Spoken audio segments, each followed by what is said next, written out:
जय जगन्नाथ सांग मैंने मु आज बनाऊँ काकुड़ी तरकारी आसंत देखिए। मु आज काकुड़ी तरकारी केमती बनाऊँ।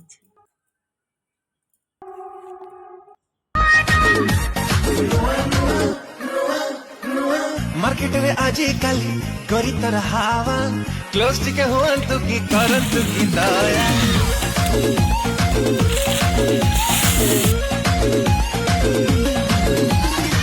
जाने नु कि नहीं पाया कोई नहीं पाया दिल दिल लोग रोज खोला करते पाया जीरो फिगर वाली तो ठुमका वाला चाली मत करी देला साई तो सही।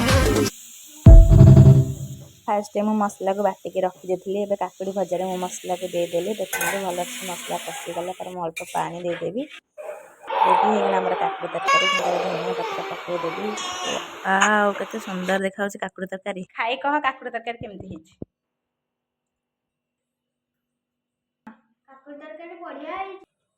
सତରେ सांग माने बढ़िया काकुड़ी तरकारी वाह।